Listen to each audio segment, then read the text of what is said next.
How to prepare for board exams in just 1 month. आप भी board exams की tension में हो, आपको लग रहा है कि टाइम कम है और पढ़ाई का लोड बहुत ज़्यादा है। डोंट वरी, मैं आपको बताऊंगा कि कैसे आप सिर्फ 1 महीने में अपनी प्रिपरेशन को बूस्ट कर सकते हो और यहाँ पर तक कि आप 90% मार्क्स अचीव कर सकते हैं। ट्रस्ट में आप भी कर सकते हैं ऐसा, अगर आप ये टिप्स जो मैं बता रहा हूँ उनको आप अगर फॉलो करते हो तो।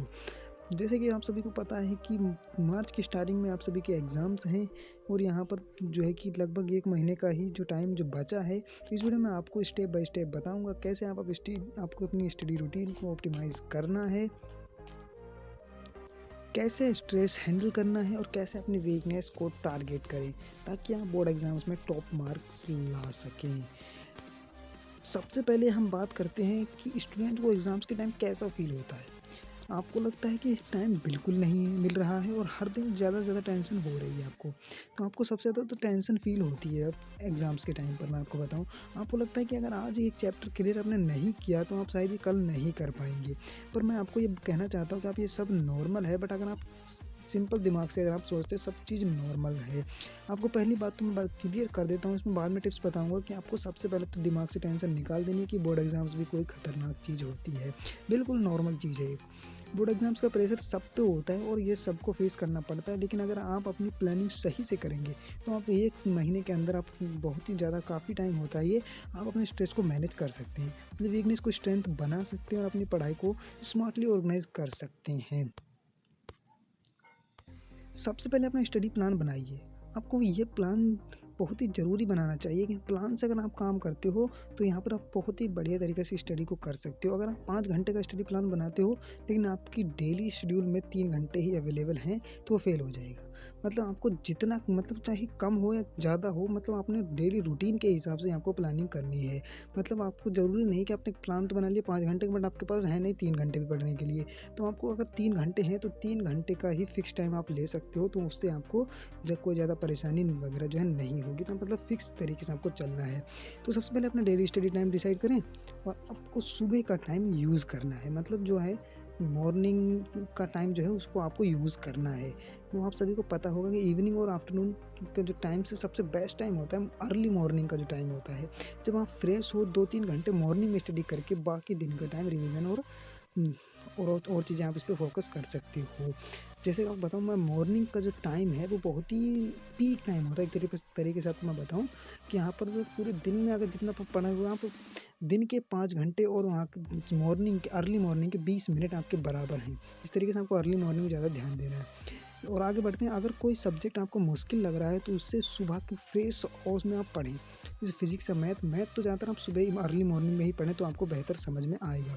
जो भी आपके लिए डिफ़िकल्ट हो उनको सबसे पहले टैकल करके चलें। मतलब सबसे पहले एडजस्ट करें उनको, जो भी आपको कठिन लग रहा है। अगर आप डिफ़िकल्ट टॉपिक्स को पहले हैंडल करेंगे तो बाकी दिन आपको ईज़ी होता चला जाएगा।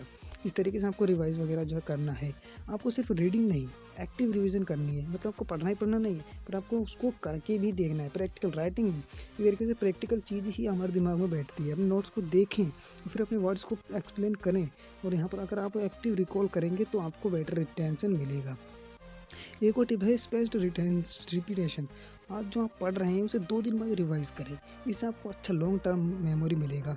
यानी कि अगर आपने जो आज पढ़ा है तो उसको आगे चल के आप 2 दिन बाद फिर से रिवाइज़ करोगे तो वो आपके दिमाग में, माइंड में चलता रहेगा। इस तरीके से आप उसको कर सकते हो ईज़िली। अगर जैसे आप पढ़ के छोड़े और एग्ज़ाम के टाइम पे आपको याद नहीं आएगा तो आप उसको बीच-बीच में आपको रिवाइज़ भी करना है।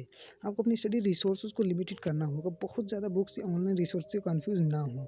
आपको कुछ ज़्यादा ऑनलाइन वगैरह कुछ ज़्यादा सिस्टम नहीं करना। आपकी जो बुक्स में जो चीज़ें हैं उन पर बहुत ढंग से फोकस करना है और यहाँ पर वन शॉट वगैरह जो है क्वेश्चंस वगैरह उनको अभी के टाइम में उनको भी देख सकते हो, बट यहाँ पर आप आगे चल के भी उन चीज़ों को भी आप जो है रिवाइज कर सकते हो। आपको ज़्यादा कन्फ्यूज़ नहीं होना है। कोई भी कोर्स हो गया, कोई कुछ हो गया, मतलब आपको ज़्यादा कन्फ्यूजन में नहीं पड़ना, सिंपल तरीके से पढ़ाई करनी है बस। और एक अच्छी बुक मतलब प्रीवियस ईयर्स पेपर के साथ काम चला सकते हो। मतलब पिछले सालों के जो क्वेश्चन पेपर हैं उनसे भी आप काम कर सकते हो। Focus on quality not quantity. इस तरीके से आप काम करोगे, जो क्वालिटी है उसमें उन चीज़ों पर जाइए बल्कि क्वांटिटी को मत बढ़ाइए। सबसे आसान तरीका होता है शॉर्ट नोट्स बना लीजिए। आप उसको रिवाइज़ करने में सबसे आसानी आपको मिल जाती है और स्ट्रेस होना नॉर्मल है। सबसे पहले मैं आपको बताऊँ, स्ट्रेस आप लेते हो दिमाग में कि बोर्ड एग्ज़ाम्स कैसे होंगे, किस तरीके से होंगे, क्या होगा। कुछ नहीं है गाइस, सिंपल है भाई, बिल्कुल सिंपल है। आपको स्ट्रेस नहीं लेनी है, टेंशन तो आपको दिमाग में रखनी है। मैंने पहले भी आपको स्टार्टिंग में बता दिया है कि आपको टेंशन वगैरह तो लेनी नहीं है, लेकिन अगर आप उससे मैनेज नहीं करते तो आपको प्रोडक्टिविटी अफेक्ट कर सकता है।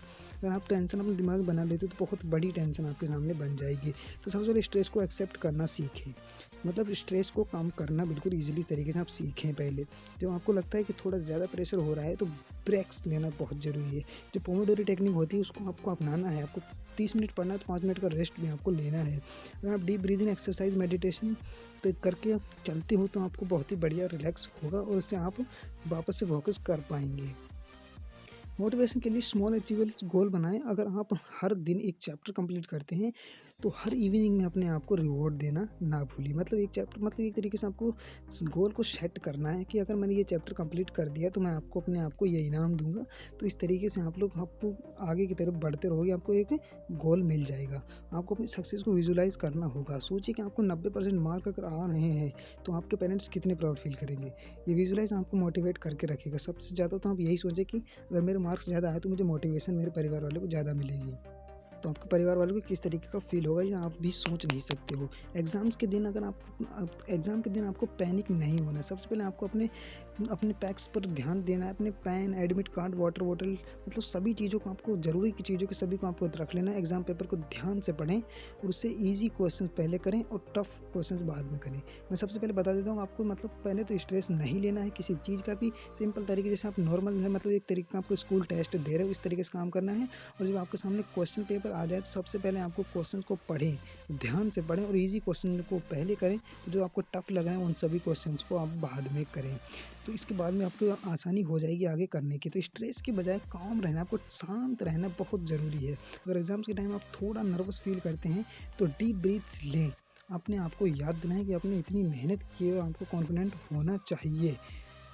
ये दो ये 1 महीने का टाइम आपके लिए बहुत वेरिएबल है। अगर आप अपने प्लान्स को फॉलो करेंगे, अपने स्ट्रेस को हैंडल करेंगे और फोकस्ड रहेंगे तो आप 90% मार्क्स ला सकते हैं बिल्कुल ईज़िली।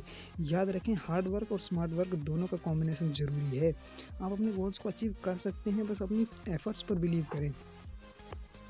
अगर आपको ये वीडियो यूज़फुल लगा हो तो लाइक करें, अपने फ्रेंड्स के साथ शेयर करें और अगर आपको और ऐसे टिप्स चाहिए तो सब्सक्राइब करना ना भूलें। बेस्ट ऑफ लक, आप सबका फ्यूचर ब्राइट हो।